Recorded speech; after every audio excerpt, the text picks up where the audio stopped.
Alright, so I played a game recently called Sekimeiya Spun. This is a difficult one, from many different perspectives. I understand how I feel about the game, however, I do feel like it's a bit unjustified and contrary to what I believe should be said about the game.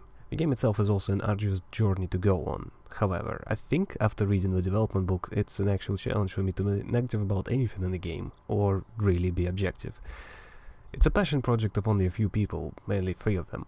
People who had the courage to follow their dream and try to create this visual novel, the one focused on deep, complicated mystery. And it's not really predictable, there are a lot of things to figure out, and there's a lot to say in general. However, the delivery, length, and pace are all bad, terrible at times, and I completely understand why as well. So, all this to say that if I were to be true to myself, I'd say I do not recommend Sekimeiya. However, the fact that I dumped nearly 50 hours into it, if the save screens are to be believed, well, it's bound to mean something. So what is it about?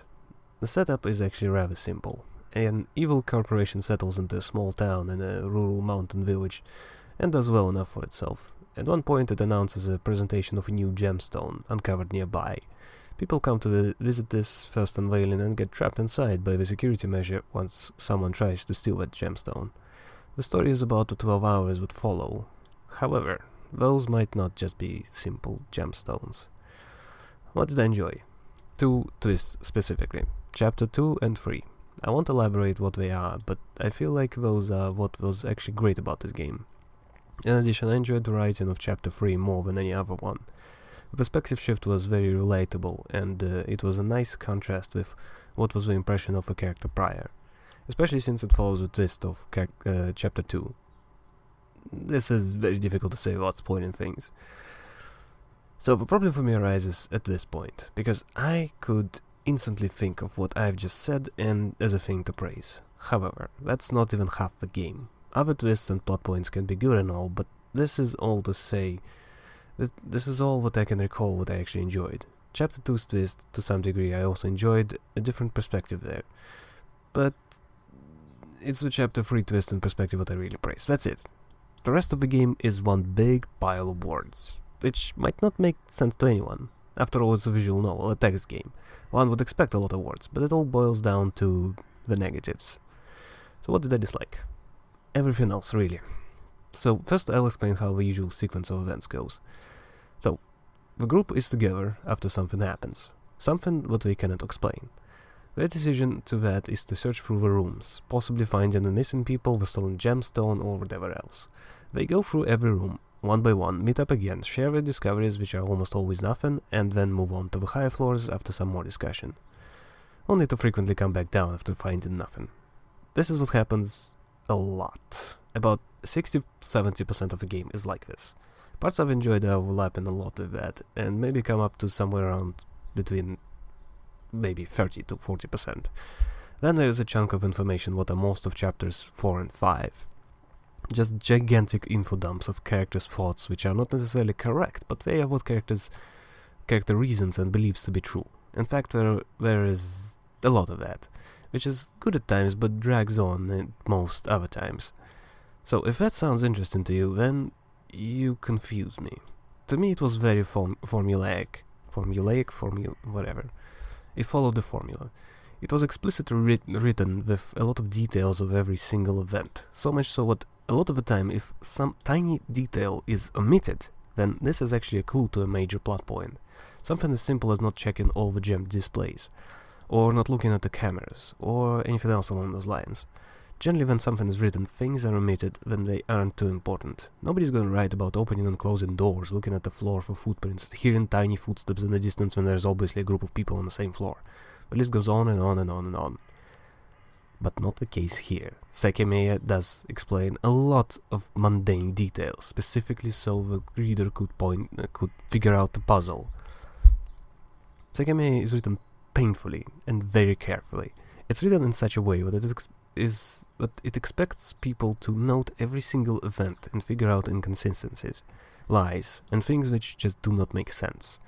Then the reader is supposed to form a theory, figure out all of it, follow the story a bit further, and note everything in there too. There's a built-in note system. It has characters written as to who's together or not, and some major things that happen, so it does assist with that a little bit. So again, if that sounds fun to you, you are a weirdo, and I believe being a weirdo is a good thing, generally.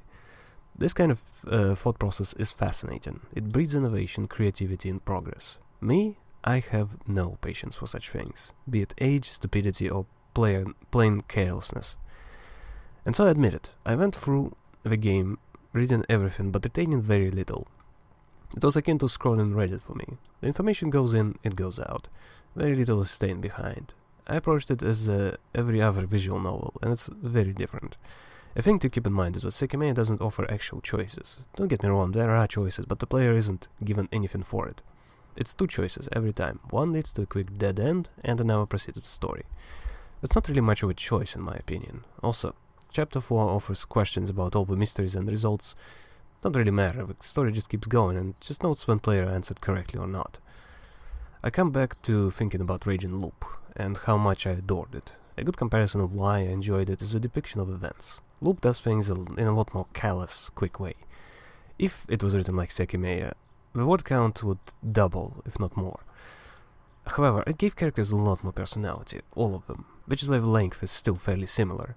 I enjoy following characters' stories. I loved seeing Chiemi crack and show her true self. I enjoyed seeing the descent the protagonist went on, and all the other stuff which would take a while to repeat.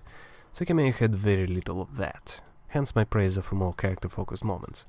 It's very... how do I even put it? Artificial, mathematical, designed...